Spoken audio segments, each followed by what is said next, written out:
लोकसभेत ज्याला निवडून दिलं तो व्यक्ती कधी दिसला का, असे म्हणत वर्धेचे पालकमंत्री डॉक्टर पंकज भोयर यांनी खासदार अमर काळे यांच्यावर नाव न घेता टीका केली। ते देवळी येथे भारतीय जनता पार्टीच्या विजय संकल्प सभा व कार्यकर्त्या मेळाव्यात बोलत होते।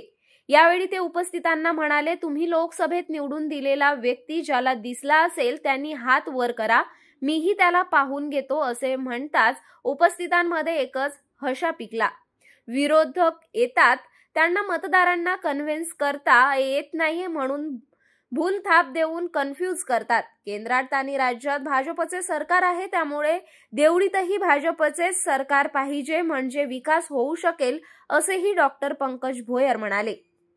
लोकांना कन्फ्यूज केलं, सांगितलं की मोदी जर का पुन्हा आले तर आरक्षण काढून घेतील, आमची त्या ठिकाणी घटना बदलवून टाकतील। अरे, या देशात अजून कोणी मायकाला पैदा झाला नाही जो ह्या देशाची घटना त्या ठिकाणी बदलवेल, परंतु आपल्याला त्या ठिकाणी कन्फ्यूज करण्याचं काम केलं आणि एक रामदासजी तडस सारखे काम करणारं नेतृत्व आपण त्या ठिकाणी गमावून बसलो। आता आपल्यालाच माहित नाही आपण कोणाला निवडून दिलं, तो काळा आहे का गोरा आहे, कोणी पाहिलं का आपण ज्याला निवडून दिलं त्याला दिसला कधी? ज्याला दिसला हात वर करा, म्हणजे मी त्याच्यासोबत जाऊन पाहून येतो। आपण लोकसभेत ज्याला निवडून दिलं तो व्यक्ती दिसला का कधी? आपल्याला काम पडल्यावर आपण कुठं जातो? रामदासजीच्या ठियावर जातो। रामदासजी त्या ठिकाणी सकाळी सकाळी बसले, पेपर वाचत, काय बापू का काम आहे, चाल लाव फोन। प्रत्येक काम करण्याचं धाडस, प्रत्येकाला न्याय देण्याचं काम रामदास तडस यांच्या माध्यमातून मागच्या 30 ते 40 वर्षामध्ये देवळीकरांनी बघितलेलं आहे।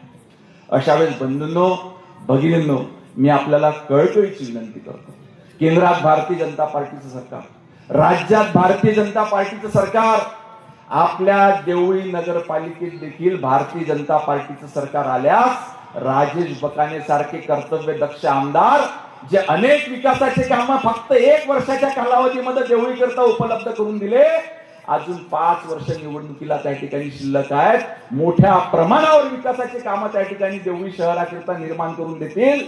म्हणून माझी आपल्या सर्वांना कळकळीची विनंती आहे की जे चूक लोकसभेच्या वेळेस आपल्या हातून झाली ते चूक पुन्हा होता कामा नये, कारण विरोधकात येतात, मतदार कन्व्हिन्स होत नाही तर कन्फ्यूज करण्याचं काम करतात आणि मग गायब होतात आणि मग आपल्याला ते डोळ्याने देखील त्या ठिकाणी दिसत नाही।